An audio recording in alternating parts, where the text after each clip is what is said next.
Assalamualaikum warahmatullahi wabarakatuh. Pagi ini saya akan menjawab pertanyaan dari akun Rahmat.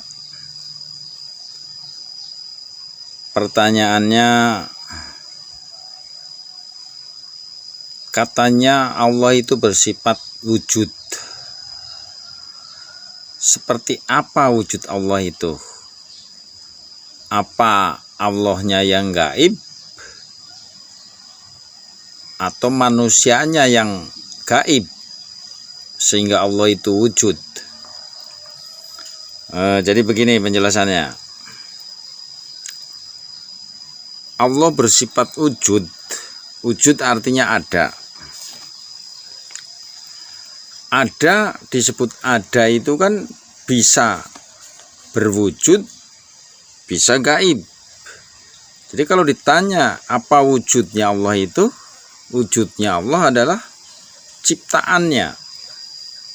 Jadi segala ciptaan Allah yang ada di langit dan bumi dan segala isinya inilah wujud Allah yang nampak.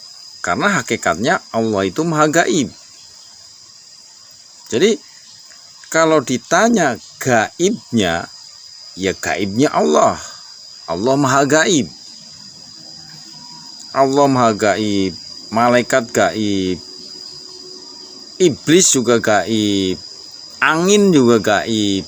Nah, yang gaib-gaib ini kita dapat mengenalnya adalah melalui hakikat, yaitu rasa. Saya gambarkan begini, kalau cerita gaibnya Allah itu diumpamakan angin. Angin itu kan tidak bisa dilihat, tetapi bisa dirasakan. Dengan wujud apa angin itu? Wujudnya adalah daun-daun atau pepohonan itu bergerak-gerak, bergoyang-goyang. Artinya di situ ada angin dan kita dapat merasakan sejuknya angin itu. Berarti disitulah wujud Allah. Di mana wujud Allah itu? Ya di pucuk daun itu yang bergerak-gerak, itulah wujudnya. Kemudian rasanya yang mana? Kesejukan udaranya itulah rasanya. Berarti Allahnya yang mana yang gaib itu? Ya yang tidak terlihat itu. Makanya kan kalau kita berzikir supaya membalas, misalnya begini, kita habis sholat berjemaah, imamnya mau memimpin zikir, misalnya la ilaha illallah, yang pertama si makmumnya menjawab hayyum wujud, Allah yang berwujud. Kemudian la ilaha illallah yang kedua hayyum maksud atau hayyum ma'bud, Allah yang dimaksud. Kemudian la ilaha illallah yang ketiga hayyum baqo atau hayyum baki, itu Allah yang kekal. Jadi untuk memahami Allah ini tidak bisa hanya di akal pikiran, tapi itu ilmu hakikat. Maka kita memahaminya cukup melalui yang wujud itu. Segala ciptaan Allah itu adalah wujud Allah. Saya gambarkan seperti tadi itu. Pucuk-pucuk pohon itu bergerak lantaran ada angin. Tetapi karena angin itu gaib, kita tidak bisa melihat anginnya, tapi bisa melihat pucuk daun yang bergerak dan merasakan sejuknya angin itu. Dan mau lebih jelas lagi seperti ini, kita umpamakan lampu listrik itu, bohlamnya itu dia menyala, itu kan wujud listriknya, wujud yang ada. Kalau kita orang tanya, itu listriknya nyala enggak? Kalau hanya dilihat fisiknya, setrumnya nggak ada, maka dia nggak nyala. Tapi pada saat setrumnya dialirkan, maka akan menyala. Jadi wujud Allah itu adalah yang berbentuk, yang bisa dijangkau oleh akal pikiran manusia. Itulah wujudnya. Sedangkan yang gaibnya tidak bisa dilihat tetapi bisa dirasakan.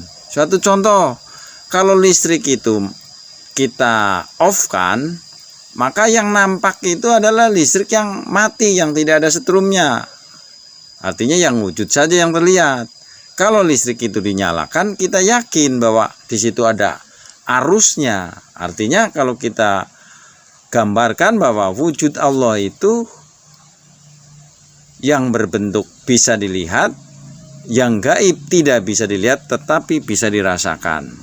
Misalnya orang memegang lampu yang tidak ada setrumnya, maka tidak pengaruh apa-apa, paling panas-panas dikit. Tetapi kalau dipegang setrumnya yang di dalam kabel itu, akan merasakan getaran, bahkan bisa mematikan. Nah, itu gambaran Allah itu wujud dan Allah itu gaib. Dan kemudian kalau kita mau pelajari lagi lebih dalam keberadaan wujud Allah, itu sebetulnya ada di dalam diri kita sendiri. Karena apa? Setiap gerak kita, langkah kita, ucapan kita, segala sesuatu yang ada dalam diri kita itu adalah wujud Allah. Dan Allah itu ada di dalam diri kita. Sebagaimana disebutkan bahwa kalbu mukmin baitullah, hatinya orang beriman itu rumah Allah. Jadi rumah Allah itu di hatinya orang yang beriman. Dan dalam ayat lain juga disebutkan bahwa sesungguhnya aku tidak jauh dari urat lehermu. Artinya Allah di dalam diri kita, di dalam diri manusia. Nah, terus bagaimana? Manusia itu banyak, apa Allah itu banyak? Allah satu, Maha Esa, tapi bisa kemana-mana. Suatu contoh saya gambarkan air. Di dalam sungai air, disebutnya di dalam gelas air. Tergantung tempatnya, tergantung apa yang kita lihat. Jadi pertanyaan ini seharusnya orang tidak perlu terlalu memikirkan tentang zat Allah. Yang cukup melihat ciptaannya saja harusnya sudah yakin, apalagi sampai merasakan zatnya Allah, zatnya yang gaib-gaib. Itu sudah termasuk hakikat. Karena yang gaib itu tidak bisa dilihat tetapi tidak dirasa. Tidak bisa dilihat tetapi bisa dirasakan. Suatu contoh angin tadi. Begitu juga Allah. Allah Maha Gaib. Bagi orang yang sudah belajar hakikat, dia mengetahui bagaimana rasanya dekat dengan Allah, bagaimana rasanya dekat dengan malaikat, bagaimana rasanya dekat dengan jin, bagaimana rasanya dekat dengan iblis yang gaib-gaib itu. Karena apa? Diri kita juga hakikatnya gaib. Roh kita, nyawa kita gaib. Nah, disitulah letak bagaimana cara mengenali yang gaib itu, diawali dari mengenali dirinya sendiri atau diri sendiri. Jadi itu jawabannya, mudah-mudahan dapat dipahami dan semoga ya bagi penanya ini dapat jawaban yang bisa disimpulkan walaupun jawabannya tidak memuaskan. Sekian, wassalamualaikum warahmatullahi wabarakatuh.